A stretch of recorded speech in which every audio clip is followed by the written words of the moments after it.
Hello students, welcome to account class.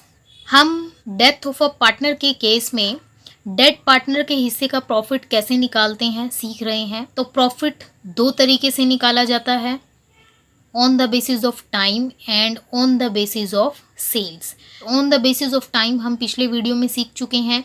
इस video में हम सीखेंगे कि डेड पार्टनर के हिस्से का profit on the basis of sale कैसे निकाला जाता है। तो इसको समझने के लिए हम इलुस्ट्रेशन नंबर 45 कर लेते हैं। A B C are sharing profits in the ratio 3:1। A B C तीन पार्टनर्स हैं और उनका प्रॉफिट शेयरिंग रेशियो दिया है हमें 3:2:1। सी डाइज ऑन 30 जून 2017। सी की डेथ हो जाती है 30 जून 2017 को।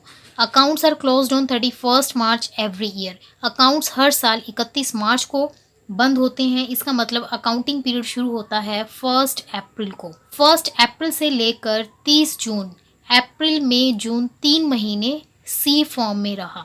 Sales for the year ending 31 March 2017 amounting to 6 lakh.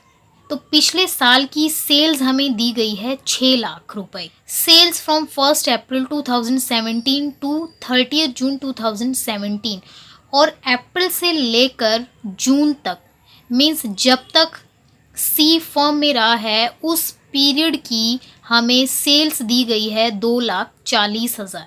जो ये सेल है ये पिछले फुल ईयर की सेल दी गई है और जो 2,40,000 सेल्स है ये हमें अप्रैल से लेके 30 जून सिर्फ 3 महीने की सेल दी गई है।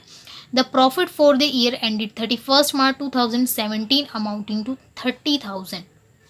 और पिछला साल कब ख़त्म हुआ? 31 मार्च 2017 को। तो पिछले साल का प्रॉफिट हमें दिया गया है 30,000। Calculate deceased partner share in current years profit. और इन सभी इंफॉर्मेशन की हेल्प से हमें डेड पार्टनर के हिस्से का प्रॉफिट निकालना है। क्वेश्चन में हमें पिछले साल की सेल दी गई है 6 लाख, पिछले साल का प्रॉफिट दिया है 30,000। करंट ईयर में जब तक सी फर्म में रहा है तब तक की हमें सेल दी गई है 2,40,000। तो इन तीनों इंफॉर्मेशन की हेल्प से हमें करंट अकाउंटिंग पीरियड 3 मंथ का प्रॉफिट हम फाइंड आउट कर लेंगे। तो सेल और प्रॉफिट में से जो भी हम फाइंड आउट करना चाहते हैं उसको हम राइट हैंड की तरफ रखेंगे। तो हम प्रॉफिट फाइंड आउट करना चाहते हैं तो इसीलिए हम प्रॉफिट को राइट हैंड की तरफ रखेंगे और सेल्स को हम रखेंगे लेफ्ट हैंड की तरफ। तो स्टेटमेंट हो जाएगी, यदि सेल्स 6 लाख है तो प्रॉफिट है 30,000 और यदि सेल 1 है तो प्रॉफिट हो जाएगा 30,000 बटा 6 लाख। और अगर सेल 2,40,000 है तो प्रॉफिट हो जाएगा 30,000 बटा 6 लाख गुना 2,40,000। और इसको सॉल्व करके 3 महीने का प्रॉफिट आ जाएगा 12,000। ये जो 12,000 प्रॉफिट है ये फर्म का 3 महीने का प्रॉफिट है। हमें डाइड पार्टनर का हिस्सा चाहिए तो 12,000 में से हम सी का हिस्सा निकाल लेंगे 1/6।